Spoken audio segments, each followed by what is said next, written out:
રામનવમી પર બની રહ્યો છે દુર્લભ સંયોગ। શ્રી રામના જન્મ જેવો મહાસંયોગ। આ રાશિઓની ચમકશે કિસ્મત અને આ જાતકો પર થશે શ્રી રામની કૃપા। ધન સંપત્તિની પણ થશે પ્રાપ્તિ। નમસ્કાર મિત્રો, જય શ્રી રામ। આ વખતે 17મી એપ્રિલ અને બુધવાર ખૂબ જ ખાસ દિવસ છે, કારણ કે આ દિવસે રામનવમીનો તહેવાર છે અને આ વખતે રામનવમી પર અનેક શુભ સંયોગો બની રહ્યા છે। જે સમયે ભગવાન રામજીનો જન્મ થયો હતો તે સમયે એવો જ આ વખતે બપોરના સમયે શુભયોગ બની રહ્યો છે। રામનવમી પર ગજકેસરી યોગ પણ બનવાનો છે। આ યોગ રામચંદ્રજીની કુંડળીમાં પણ છે। આ વખતે રામનવમી પણ ઘણા દુર્લભ સંયોજનો થવાના છે। ગ્રહોના શુભ પ્રભાવને કારણે આ વખતે આ 5 રાશિના લોકો પર ભગવાન રામની વિશેષ કૃપા રહેવાની છે। ચાલો જાણીએ રામનવમી પર કઈ રાશિઓનું ભાગ્ય ચમકશે। તો વિડીયોને અંત સુધી જોતા રહેજો, જેથી કરીને તમને આ માહિતી સંપૂર્ણપણે મળતી રહે। રામનવમી પર આ વર્ષે એવા જ શુભ સંયોગ બપોરે અભિજીત મુહૂર્તમાં નિર્મિત થયો છે। જે મુહૂર્તમાં પ્રભુ રામચંદ્રજીનો જન્મ થયો હતો, આ દિવસે ગજકેસરી યોગનો પણ પ્રભાવ રહેશે, જે ભગવાન રામની કુંડળીમાં પણ હાજર છે। ભગવાન રામની કુંડળીમાં સૂર્ય 10મા ભાવમાં બિરાજમાન છે અને ઉચ્ચ રાશિમાં છે। ચૈત્ર માસના શુક્લ પક્ષની 9મી તિથિને પવિત્ર દિવસમાંનો એક દિવસ ગણવામાં આવે છે। આ વખતે રામનવમી પર ખૂબ જ દુર્લભ અને વિશેષ સંયોગ બની રહ્યો છે। જ્યોતિષ શાસ્ત્ર અનુસાર શ્રી રામના જન્મ સમયે આવો સંયોગ બન્યો હતો। આ અસરને કારણે કેટલીક રાશિઓ પર રામજીની વિશેષ કૃપા વરસશે। જાણો રામનવમી 2024ના શુભ સંયોગો, કઈ રાશિઓને થશે ફાયદો। આ સંપૂર્ણ માહિતી જાણીશું એ પહેલાં વિડીયોને લાઈક કરી ચેનલને સબસ્ક્રાઈબ કરજો અને કોમેન્ટ બોક્સમાં જય શ્રી રામ જરૂરથી લખજો। આ વર્ષે પણ રામનવમી પર સૂર્ય પોતાની ઉચ્ચ રાશિ મેષ થઈ બપોરના સમયે 10મ ભાવમાં બિરાજશે। ભગવાન રામની કુંડળીમાં શુક્ર ભાગ્ય ભાવમાં ઉચ્ચ થઈ બિરાજમાન થશે। આ વર્ષે પણ રામનવમી પર આ જ દુર્લભ યોગ બની રહ્યો છે। એવામાં આ વખતે રામનવમી પર બપોરના સમયે જન્મ લેવાવાળા બાળકોમાં કેટલાક વિશેષ ગુણ હશે। સાથે જ પ્રભુ રામની ભક્તિનો વિશેષ લાભ પણ ભક્તોને પ્રાપ્ત થશે અને આ 5 રાશિઓ પર પ્રભુ રામની કૃપા રહેશે। સૂર્યની શુભ સ્થિતિ। જ્યોતિષ શાસ્ત્ર અનુસાર રામલલ્લાના જન્મ સમયે સૂર્ય 10મા ભાવમાં તેના ઉચ્ચ રાશિમાં હતો। આ વખતે રામનવમીના દિવસે સૂર્ય તેની ઉચ્ચ રાશિ મેષ રાશિમાં રહેશે અને તે રાશિમાં રહેશે। બપોરે 10મું ઘર ગજકેસરી યોગ। આ દિવસે ગજકેસરી યોગનો પ્રભાવ રહેશે, જે શ્રી રામની કુંડળીમાં પણ હતો। જ્યારે આ યોગ થાય છે ત્યારે વ્યક્તિને ગજ જેવી શક્તિ અને સંપત્તિ મળે છે। આ વખતે રામનવમી પર આ સંયોગોનું એક સાથે આવવું ખૂબ જ શુભ તરીકે માનવામાં આવે છે।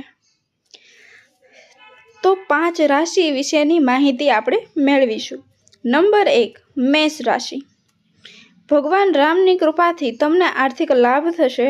ભગવાન રામની કૃપાથી મેષ રાશિના લોકો જે આર્થિક સમસ્યાઓનો કેટલાક સમયથી સામનો કરી રહ્યા હતા તે હવે દૂર થઈ જશે। ઉપરાંત આ સમયગાળા દરમિયાન તમને પૈતૃક સંપત્તિ વગેરેનું સુખ પણ મળી શકે છે। નોકરી કરતા લોકોને પદ, પ્રતિષ્ઠા વગેરેનો લાભ પણ મળશે।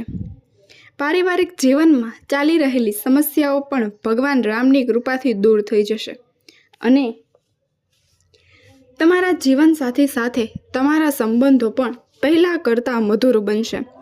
શ્રી રામની કૃપાથી મેષ રાશિના જાતકોને રામનવમી પર તમામ ક્ષેત્રોમાં સફળતા મળશે। પગારમાં વધારો થવાની પ્રબળ શક્યતાઓ છે। આર્થિક સ્થિતિ પહેલા કરતાં વધુ મજબૂત થશે। તમે તમે તમારા પૂર્વજોની સંપત્તિનો પણ આનંદ માણી શકશો. પરિવારમાં ખુશીઓ રહેશે, જેનાથી મન પ્રસન્ન રહેશે. નંબર 2, તુલા રાશિ. ભગવાન રામના આશીર્વાદથી તમને સંપત્તિ સુખ મળશે. ભગવાન રામના આશીર્વાદથી તુલા રાશિના જાતકોના તમામ અટકાયેલા કામ હવે પૂર્ણ થશે. જો તમે વાહન અથવા પ્રોપર્ટી ખરીદવાનું સપનું જોઈ રહ્યા હતા તો તે આ સમયગાળા દરમિયાન પૂર્ણ થઈ શકે છે.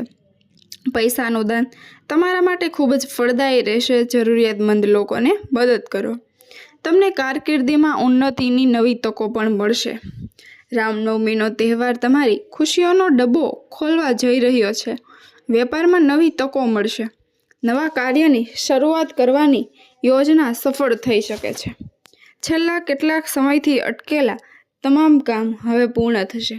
તમે કાર કે જમીન લેવાનું ખરીદવાનું તમારું સપનું પૂરું કરવામાં સફળ રહેશો. કાર્યસ્થળ પર તમને તમારા અધિકારીઓનો સહયોગ મળશે અને નવી જવાબદારીઓ પણ મળી શકે છે. ત્યારબાદ નંબર 3 પર છે કર્ક રાશિ. ભગવાન રામની કૃપાથી માન સન્માન મળશે. કર્ક રાશિના લોકો પણ ભગવાન રામની વિશેષ કૃપા રહેશે. ભગવાન રામના આશીર્વાદથી તમને આ સમયગાળા દરમિયાન કેટલીક સારી તક મળી શકે છે. તમે એવી વ્યક્તિને મળી શકો છો જે તમને ભવિષ્યમાં નાણાકીય લાભ લાવશે. આ ઉપરાંત તમારું પારિવારિક જીવન પણ પહેલાં કરતાં ઘણું સારું રહેશે. આ સાથે સમાજમાં તમારું સન્માન પણ વધશે. કર્ક રાશિના લોકો માટે રામનવમીનો તહેવાર સમૃદ્ધ સાબિત થશે. તમે પણ શ્રી રામના વિશેષ આશીર્વાદથી ધન્ય થશો. તમને નોકરીની ઘણી સારી તકો મળશે. ધંધામાં દિવસ રાત બમણી પ્રગતિ થશે. સમાજમાં માન પ્રતિષ્ઠા વધશે. આત્મવિશ્વાસ વધશે. તેનાથી આવકના નવા સ્ત્રોતો પણ ખુલશે. ત્યારબાદ હવે નંબર 4 ઉપર છે મીન રાશિ. ભગવાન રામની કૃપાથી તમને રોકાણમાં લાભ મળશે. મીન રાશિના લોકોને ભગવાન રામના આશીર્વાદથી કરિયરમાં સારા અને સકારાત્મક પરિણામ મળવાના છે. તમે તમારી આર્થિક સ્થિતિમાં સુધારો જોશો. પરિવારમાં પણ સમૃદ્ધિ આવશે. તમને જૂના દેવામાંથી પણ રાહત મળશે. રોકાણ માટે સમય ઘણો સારો છે. જો તમે આ સમયગાળા દરમિયાન રોકાણ કરશો તો જ તમને સારા પરિણામ મળશે. આ ઉપરાંત તમારા બધા પારિવારિક વિવાદો પણ ઉકેલાઈ જશે. ત્યારબાદ હવે નંબર 5 ઉપર છે મકર રાશિ. ભગવાન રામના આશીર્વાદ માન સન્માન વધશે. ભગવાન રામના આશીર્વાદથી મકર રાશિના લોકોને તમામ મુશ્કેલીઓમાંથી મુક્તિ મળશે.